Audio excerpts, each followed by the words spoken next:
ஒரு மீட்டிங் போகிறேன், கதை சொல்கிறதுக்காக போகிறேன். தண்ணி குடிக்கவோ உட்கார்றதுக்கோ ஸ்பேஸ் இல்லாமல் அப்படியே சொல்லுங்கள், அவ்வளோதான் எனக்கு டைமே இருக்குது. அப்படியே பேக் வச்சுட்டு அப்படியே ஸ்டார்ட் பண்ணுறேன். ஒரு 2 மணி நேரம் முடியும் போது ஷூட்டிங் போயிடலாம் சார். ஜீவா சார் வந்து ஃபஸ்ட் ஷாட் மட்டும் நான் கும்பகோணத்தில் பிளான் பண்ணியிருக்கேன். பட் அன்றைக்கி பெரிய ரிஸ்கியான ஒரு விஷயம் பண்ணுறேன். ஃபஸ்ட்டு நாள் நான் கிளைமேக்ஸ் எடுக்கிறேன். ஸோ அதுவே அவருக்கு பயங்கர ஷாக்கிங். யோகி பாபு சார் வந்து மலையாளத்தில் கருணா சார் கேரக்டர் நடித்து ரீமேக் பண்ணுறாரு. ஆதார். சூப்பர். யா பிக்சர் யார் டைரக்ட் பண்ணுறாங்க? அது நான் தான் பண்ணுறேன். சூப்பர். மலையாளத்தில் காமெடிக்கு பஞ்சமாக இருக்குது, ஸ்கிரிப்டுமே காமெடியாக வரதில்லை அப்படின்ற மாதிரி. காமெடின்றது ஒரு இயல்பாக வர்ற விஷயம்.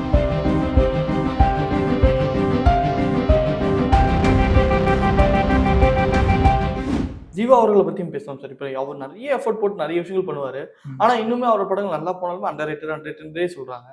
அவரோட பர்ஃபார்மராக நீங்கள் எப்படி பார்த்தீங்கன்னா? இல்லை, அவர் ஒரு டைரக்டர் ஆர்டிஸ்ட்டு. ஆனால் பர்சனலாக அவர் வந்து கொஞ்சம் ஜாலியான படம் பண்ணணும்னு நினைக்கக்கூடிய ஒரு பர்சனு.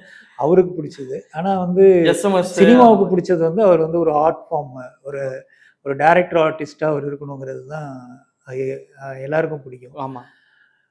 அது மாதிரி ஜீவா சார் வந்து என் லைஃப்பில் ரொம்ப ஒரு முக்கியமான டைம் தான். அந்த மீட்டிங் நடந்த புள்ளி எல்லாமே. ஒரு மீட்டிங் போகிறேன், கதை கேட்க சொல்கிறதுக்காக போகிறேன். ஒரு தண்ணி குடிக்கவோ உட்கார்றதுக்கோ ஸ்பேஸ் இல்லாமல் அப்படியே சொல்லுங்கள், அவ்வளோதான் எனக்கு டைமே இருக்குது. உள்ளே நுழைஞ்சோன்னே அந்த சொல்லுங்கள் சார், உள்ளதான் அப்படியே பேக் வச்சுட்டு அப்படியே ஸ்டார்ட் பண்ணுறேன். ஒரு 2 மணி நேரம் போகுது. முடியும் போது ஷூட்டிங் போயிடலாம் சார் அப்படின்னு மட்டும் சொல்கிறாரு. ஸ்ட்ரைட்டாக ஷூட்டிங் போயிடலாம், ஒரு கரெக்ஷன் கிடையாதுன்னு சொன்னார். க்ளீன். ஸோ எதுக்கு சொல்கிறேன்னா, அந்த புள்ளி என்னை கனெக்ட் பண்ணிக்கிட்டேன். அந்த புள்ளி அதுக்கு பிறகு அவர் எப்படின்னா மென்டாலிட்டியாக அப்சர்வேஷன் பயங்கரமாக பண்ணுவார். அப்படிங்கிறதுக்குள்ளே நீங்கள் என்னன்றது அப்சர்வ் பண்ணி கால்குலேட் பண்ணுவார் பயங்கரமாக. ஸோ அப்போ ஒரு க்ளீனாக இருக்குது, நம்ம ஷூட் போயிடலாம் அப்படின்றது தான் அவரோட இதுவாக. இதுதான் திருநாள் மூவ் ஆச்சு.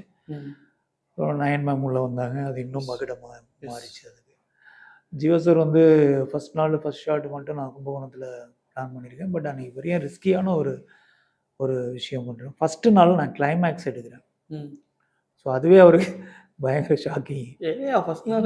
இப்படி லாஸ்ட் ஷாட் ரோலிங் டைட்டிலில் நடந்து போகிற ஒன்று நான் ஃபஸ்ட் நாள் எடுக்கிறேன்.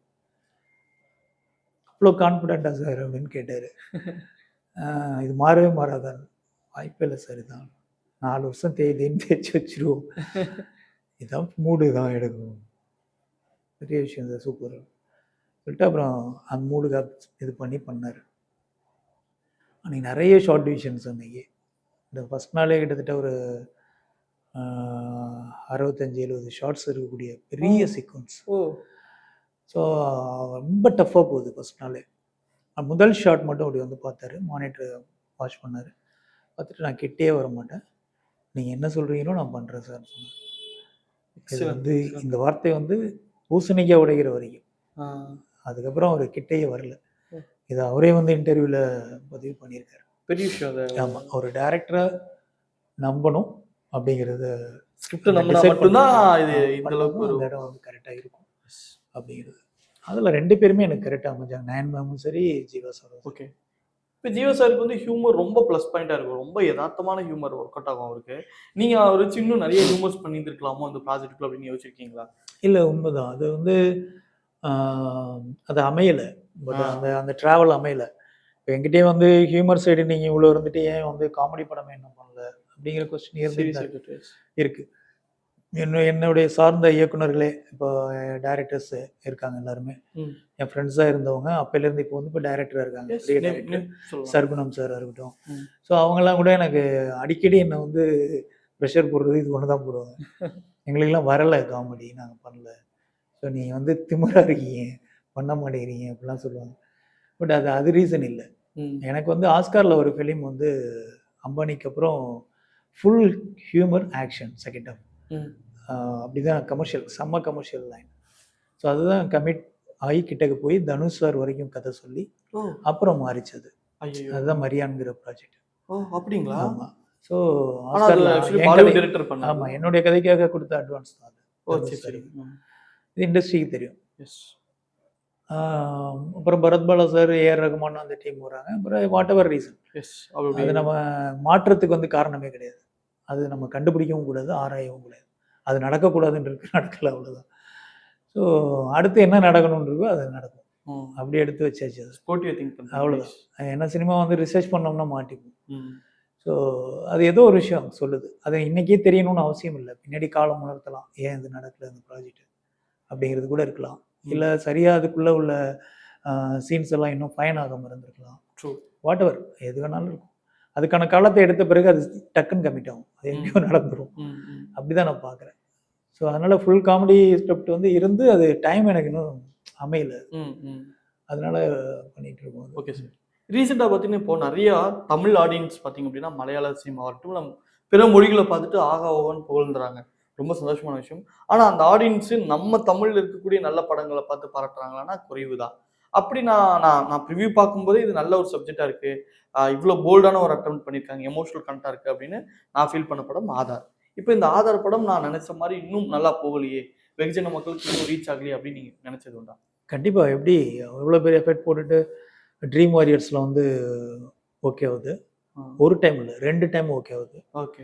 பவுண்டு 2 டைமும் ஓகே ஆகுதுங்கிறத நான் 2 நிமிஷத்துல சொல்லிட்டேன்ல. ஆனால் அது அது பெரிய 2.5 வருஷம் அப்படி ஓகே ஆகுது. ப்ரொடக்ஷன் டேபிளுக்கு போகுது, பிரபு சார் டேபிளுக்கு போகுது, அங்கேயும் டிலே ஆகி மிஸ் ஆகுது. வெற்றிமாறன் சார் வந்து லைன் கேட்டோடனே என்னுடைய கம்பெனி லோகோ வந்து யூஸ் பண்ணிக்கிங்கன்னு சொல்கிறாரு. அங்கே ஒரு ப்ராசஸ் போய் அப்புறம் அங்கே நடக்கலை. ஸோ வாட் எவர் இந்த மாதிரி ரீசன்ஸ் நிறைய பார்த்துட்டே வரும். அதுக்கப்புறம் தான் இது வருது. அப்போ இவ்வளோ எஃபர்ட்ஸ் தாண்டி நான் வந்தால் எனக்கு பெயின் இருக்குதுன்னு செய்யும். அது வந்து அது எப்படிப்பட்டதுன்னா நல்ல படம் அப்படின்னு வந்த படம், அதனால எல்லாராலையும் நல்ல படம்னு ஏற்றுக்கொள்ளப்பட்டு. ஸோ அதுக்கு ரீசன்ஸ் வந்து பொன்னியின் செல்வன் பார்ட் ஃபர்ஸ்ட்ல டைமில் நான் கிளாஷ் ஆனதாக இருக்கலாம், அது அனுபவமின்மையாக இருக்கலாம், கொஞ்சம் முன்ன தாமதமாக வந்திருக்கலாம், மேபி வாட் எவர் ரீசன்ஸ். ஆனால் நான் 10 நாளைக்கு முன்னாடி தான் பிளான் பண்ணேன். பொன்னியின் செல்வன் 10 நாளைக்கு முன்னாடி உள்ள கேப் தான் பிளான் பண்ணேன். அதுவும் ஒரு ரீசனாக சொல்கிறாங்க. பட் எனிவே பட் அது அப்படி தான் ஆகணும்னு இருக்குது, அவ்வளோதான். பட் பெஸ்ட்டு கிரிட்டிக்ஸ் அதில் வந்து ரொம்ப ஸ்ட்ராங்கான ஃபீலிங் அது. ஏன்னா இது திருநாளுக்கு அப்புறம் வந்து நான் ரெகுலர் சினிமா பிளாட்ஃபார்ம்லேருந்து எவால்வ் ஆகிறேன். வேர்ல்டு சினிமாஸு ஸோ இதெல்லாம் பார்க்கும்போது எனக்கு வேற ஒரு ஐ ஓப்பனர் வருது. தமிழ் சினிமா நம்ம இதுக்குள்ளே ட்ராவல் ஆகி பார்த்துட்டே இருந்தது, லெசன்ஸ் எல்லாம் வெளியிலேருந்து பார்க்கும்போது வேறு ராம் கபூர் வர்மா, வேறு டைரக்டர்ஸு, ஒவ்வொரு கண்ட்ரியில் உள்ள பெரிய டைரக்டர்ஸோடைய ஃபிலிம்லாம் பார்க்கும்போது ஒரு ஐ ஓப்பனர் வருது. அதுலேருந்து ஒரு புள்ளி தான் நான் வந்து ஆதார். அதுலேருந்து எவால்வ் ஆகி நான் மாற்றிக்கிட்டு வேற ஒன்று பிஷ் பண்ணியிருப்பேன். இப்போ இந்த டைரக்டர் இது எடுத்தவன் தான் இந்த டைரக்டரான்றது என்னுடைய எல்லா படத்துலையுமே இருக்காது.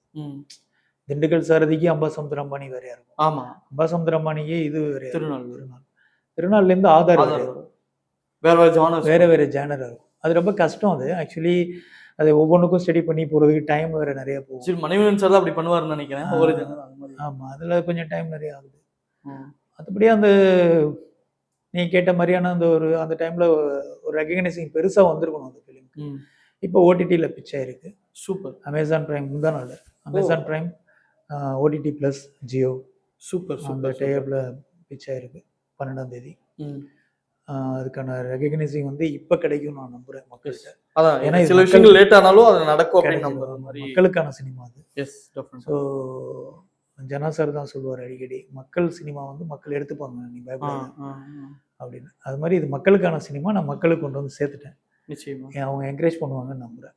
கண்டிப்பாக சார். இந்த படத்துக்கு மறக்க முடியாத ஒரு அப்ரிசியேஷன் எனக்கு கிடைச்சதுன்னா நீங்க என்ன சொல்வீங்க? அது இந்த படத்துக்கு நிறைய கிடைச்சதுன்னா எப்படி சொல்றது, முதல்ல வந்து கீர்த்தி சுரேஷ் மேமோட மதர் அவங்க கால் பண்ணி இது மலையாள சினிமா, இது கம்ப்ளீட்லி மலையாளம், எக்ஸாக்ட்லி நீங்க இங்க பிச் பண்ணுங்கன்னு சொன்னாங்க. அதுல இருந்து தொடர்ந்து எனக்கு படம் பார்த்த நிறைய பேர் வந்து மலையாளத்துல படம் பண்ணுங்கன்னு கேட்டுட்டே வராங்க. அப்போ ஏன் இப்படி ஒரு கருத்து இந்த படத்துக்கு வருது அப்படின்னு பார்த்தா, இது மலையாள ஃபிலிம்ல ரொம்ப பக்காவா மேட்ச் ஆகுது ஸ்க்ரீன் பிளே எல்லாமே. இப்போ டைரக்டர் திலேஷ் போத்தன் சார் வந்து ஃபீல் குட் மூவி ராம்நாத் சொல்லி கால் பண்ணுறாரு பார்த்துட்டு. ஸோ மலையாளத்துலேருந்து இவ்வளோ அப்ரிசியேஷன் வர சார் ரைட்டு அதை நோக்கி இது நகரும் அப்படின்ற ஒரு எண்ணம் இருந்துகிட்டே இருந்தது. சர்ப்ரைஸ்டாக நேற்று ஈவினிங் ஒன்று நடந்தது மேஜிக்கலாக ஒரு மீட்டிங். சுட சுட ஒரு update. ஆமாம், இது இன்னும் வெளியிலே வரல, ஃபஸ்ட்டு உங்களுக்கு தான் சொல்கிறேன். நன்றி. யோகி பாபு சார் வந்து மலையாளத்தில் கருணா சார் கேரக்டர் நடித்து ரீமேக் பண்ணுறாரு. அருமை அருமை அருமை. ஆமாம், ஆதர். சூப்பர். ஸோ ரொம்ப ஹாப்பியான ஒரு movement. அது பிக்சர் யார் டைரக்ட் பண்றாங்க? அது நான் தான் பண்ணுறாங்க, சூப்பர். மலையாளத்தில் நான் தான் பண்ணுறேன். யோகி பாபு சார் வந்து இங்கே அந்த கதாநாயகன் கேரக்டர் பண்ணுறாரு. மற்றதெல்லாம் வாட்டவர் கொஞ்சம் டைம் எடுத்து சொல்கிறேன். அதான் சில விஷயங்கள் வந்து லேட் ஆனாலும் அது நல்லா அமையுன்றதுக்கு இது ஒரு. ஆமாம், இதுதான் நான் சொன்னேன். இப்போ எல்லாருமே இது மலையாளத்தில் பண்ணுங்கன்னு சொல்லிட்டே இருந்தேன். அதுக்கான டைம் வரணும் அப்படின்னு நினச்சிட்டு இருந்தேன். அது ஆட்டோமேட்டிக்கலி நேற்று கிளிக் ஆகுது அப்படின்றது காட் கிரேஸை தான் பார்க்குறேன். நீங்கள் இது பண்ணலை அப்படின்னா நான் வேற ஒரு சப்ஜெக்ட் நான் இது பண்ணியிருந்திருப்பேன். இப்போ இந்த மலையாள ரீமேக்லன்னா நீங்கள் எந்த மாதிரியான ஒரு பிளான் இல்லை, அது 3 நாள் பிளான் போயிட்டு இருக்கு. சூப்பர். பட் உரியடி விஜயகுமார் சாருக்கு ஒரு பீரியட் லவ் ஸ்டோரி. சூப்பர். ஆமாம், அது 77, 78 ம் பீரியட் லவ் ஸ்டோரி. அவர் பயங்கர இம்ப்ரெஸ் ஆயிருக்காரு. அது அவருக்கே பண்ணுறேன்னு சொல்லிட்டேன் நான். அப்படின்னா அது அவருக்கு தான், இல்லைன்னா அது அப்படியே இருக்கும் சார்னு சொல்லிட்டேன். ஸோ ரொம்ப லவபுளாக சொல்லியிருக்காரு, பண்ணலாம் அப்படின்னு. அது அந்த மூடில் இருக்குது. அது ப்ரொடெக்ஷன் அமைஞ்சு டிசைன் ஆகும்போது அது. ஆனால் நீங்கள் ஒரு டேரக்டரை எப்படி சார் பார்க்குறீங்க? இப்போ நம்ம என்னதான் குவாலிட்டியான ஒரு படங்கள் கொண்டு வந்துமே மக்கள் வந்து அதை கொண்டாடலையே அப்படின்னு ஒரு வருத்தம். அது எப்படி? இல்லை, அதுக்கு நிறைய காரணம் இருக்குது. நம்ம வந்து ஒரு கதையிலேருந்து உருவாகி டைரக்ஷன் ஆகி ஸ்க்ரீனுக்கு வர்ற வரைக்கும் தான் நமக்கு அனுபவம் இருக்குது. இது வேற பார்ட் ஆஃப் எக்ஸ்பீரியன்ஸு மக்கள்கிட்ட கொண்டு போகிறது. அது அந்த பார்ட்டும் இதுவும் ஒன்றா இணையும் பொழுது ஆக்சுவலி ரெகக்னைசிங் வந்து பெருசாக இருக்கும்னு நினைக்கிறேன். இப்போ நீங்களும் நானும் அதுதான் நான் சொல்ல வரேன். இப்போ நான் பண்ணதை நீங்கள் கேட்குறீங்க, நான் சொல்கிறேன், இது போய் ரீச் ஆகுது, ஒருத்தர் பார்க்குறான்ல, அதுதான் சக்ஸஸ். எஸ். ஸோ அந்த பாயிண்ட் ஆஃப் வியூவில் வந்து ஒரு மேஜிக்கல் இருக்கிறதா நான் நம்புகிறேன். அது ட்ரூ. எஸ். தமிழ் சினிமாவில் காமெடி ட்ராக்ஸ் வந்து அதிகமாக இல்லை. காமெடின்ஸோட இது ஏன்னா எல்லாருமே எமோஷனல் கனெக்ட் பார்க்க வந்துட்டாங்க, ஹீரோ வந்துட்டாங்க. காமெடிக்கு பஞ்சமாக இருக்குது, ஸ்கிரிப்டுமே காமெடியாக வரதில்லை அப்படின்னு மாதிரி இருக்கே சார். அது காரணம் வந்து மக்களே முதல்ல ப்ரெஷரில் இருக்காங்க. இன்னொன்று சினிமா ரொம்ப ப்ரெஷரில் இருக்குது. ஆமாம். எப்படி காமெடி வந்து ரூம் போட்டு மாதிரி வரணும்ல. ஆமாம். எல்லாருமே காமெடின்றது ஒரு இயல்பாக வர்ற ஒரு விஷயம். அப்படி ஒரு ரீசனாக இருக்கலாம். இன்னொன்று வந்து இந்த ரியாலிட்டி சினிமாவுக்கு வந்து கொஞ்சம் கிரெடிட் அதிகமாக கிடைக்குதுங்கிற ஒரு பார்வை வந்ததுனால அது கொஞ்சம் அதுவும் ஒரு ரீசனாக இருக்கலாம். காமெடி ஸ்கிரிப்ட் வந்து ஆக்சுவலி மெனக்கெடல் அதிகம், ஒருவேளை அது கூட இருக்கலாம். ரியாலிட்டி சினிமாவை விட 2 மடங்கு மெனக்கெடல் ஹியூமர் ஸ்கிரிப்டுக்கு இருக்குது. அது கரெக்டாக டைமிங்கு, ஆர்டிஸ்ட்டு, ஸோ எல்லாமே ஹியூமர் டைமிங்காக இருக்கட்டும், பேசுகிற கவுண்டர் ஆர்டிஸ்டாக இருக்கட்டும், ஸோ எல்லாமே. ஸோ அதனால் பண்ணலாம், தப்பு இல்லை, நிறைய வரணும். அது மாதிரி சொல்கிறாங்க, அது மாதிரி தான் காமெடி படம் வாண்டடில் தான் இருக்குது. அது எப்போ வந்தாலும் கிளிக்காக தான் செய்யுது. நானும் பண்ணுறது பிளான் இருக்குது. ரிவ்யூஸை பற்றி நம்ம பேசலாம். இப்போ வர ரிவ்யூஸ்மே பார்த்தீங்க அப்படின்னா நிறைய பெய்டாக தான் இருக்காங்க. ஒரு நல்லா இல்லாத சப்ஜெக்ட்டுக்கு நல்லா இருக்குன்னு பாகாவோன்னு போடுறாங்க, ஒரு நல்ல கரண்ட் இருக்குன்னா அதை சொல்கிறது இல்லை. இவங்க ரிவ்யூஸ் ஒரு பக்கம் இருக்குன்னா வர ஆடியன்ஸுமே பார்த்தீங்கன்னா ரிவ்யூரோட பாயிண்ட் ஆஃப் வியூவில் பார்க்குறாங்க. இந்த படம் வந்து ஃபர்ஸ்ட் ஹாஃப் சரியில்லை, செகண்ட் ஹாஃப் நல்லா இருக்குன்னு அவங்க ஒரு ஆடியன்ஸுன்றதை மறந்து ரொம்ப கிரிட்டிக்காக யோசிக்க ஆரம்பிச்சிட்டாங்க. அது ஒரு விதத்தில் ஆரோக்கியம் வந்தாலும் ஒரு விதத்தில் ஒரு கெடுதலாக தான் இருக்குது. அது எப்படி? இல்லை, அது வந்து என்ன எப்படி பார்க்குறதுன்னா, இதில் ஆக்சுவலாக வந்து நாம சினிமாவுக்கு வந்தப்போ நான் வந்த டைமில் வந்து போஸ்டராக சினிமாவை பார்த்தாங்க. ஒரு போஸ்ட் ஓட்டுறத சைக்கிளை நிப்பாட்டி நின்று பார்த்துட்டு இருப்பான். அது யார் இருக்கா என்ன, அந்த ஜாயின் பண்ணுறது, அந்த பேஸ்டிங் ஃபேஸ் வந்து கனெக்ட் ஆகுறது, இதையே ஒரு சினிமா மாதிரி பார்த்துட்டு இருந்தவங்க தான் ஆடியன்ஸ். ஸோ இன்னைக்கு வந்து எந்த இடத்துக்கு வந்திருக்காங்கிறதுக்காக சொல்லுவாங்க. ஸோ ஒரு அவன் சினிமாவை ரிவ்யூ பண்ணுற இடத்துக்கு வந்திருக்காங்க. ஸோ அதுக்கு காரணம் வந்து மீடியாவோட பவர் வந்து ரொம்ப அதிகமாக இருக்குது, ரீச் பெருசாக இருக்குது. இன்னொன்று அன்றைக்கி ஒருத்தவங்களுக்கு ஒன்று தோணுச்சு அப்படின்னா அது சொல்ல முடியாது யார்கிட்டையும். இன்றைக்கி ரைட் பண்ணுறதுக்கான கெப்பாசிட்டி இருக்கிறதுனால உடனே ரைட் பண்ணி அவங்க பேஜில் ஒன்று பண்ணிடுறாங்க. ஸோ அது வந்து அப்படிலாம் இருக்கிற ஒரு ஆப்ஷனில் இருக்கிறதுனால ரொம்ப டஃப் சிலபஸ் தான் இன்றைக்கி சினிமா. ரொம்ப உழைச்சாதான் ஓரளவுக்கு ஃபுல்லாலாம் ஒருத்தரை இம்ப்ரெஸ் பண்ண முடியும்னா இனிமேல் சினிமா எடுக்க முடியுமானே தெரியல. எஸ், அந்த இடத்துக்கு வந்துட்டாங்க மக்கள். ஒரு பெரிய பெரிய கண்டென்ட்டை கூட இப்படி ஸ்வைப் பண்ணுற அளவுக்கு வந்துட்டாங்க. ஆக்சுவலி சின்ன சின்ன ஆச்சரியங்கள். இன்னும் சொல்லப்போனால் அந்த காஃபி கடையில் வந்து டவராக்குள்ளே வந்து காஃபியை வச்சு அந்த இப்படி கவுத்து வைப்பாங்க மாஸ்டர். ஆமாம், இந்த டம்ளருக்குள்ளே இந்த காஃபி எப்படி போச்சுங்கிறது தான் முதல் ஆச்சரியமாக ஆரம்பிச்சது வாழ்க்கை. அதான் இன்னைக்கு வந்து ஒரு பெரிய மலையவே பிரட்டி போட்டிங்கன்னா கூட இதையவே ஆச்சரியமா பார்த்தவன் இன்னைக்கு வந்து மலைகள்லாம் பிரட்டி இந்த பக்கம் போட்டினா கூட அப்படியே பார்த்துட்டு ஸ்வைப் பண்ணிட்டு வேற அவ்வளோதான். வாட் நெக்ஸ்ட் இந்த இடத்துக்கு வந்துட்டாங்க. அப்போ அது கஷ்டம் தான், அவங்கள சாட்டிஸ்ஃபை பண்ணுறது கஷ்டம் தான். பட் நம்ம மெனக்கிறோம், நிச்சயம். கனெக்ட் பண்ணுறதுக்கு மெனக்கிறோம், அவ்வளோதான்.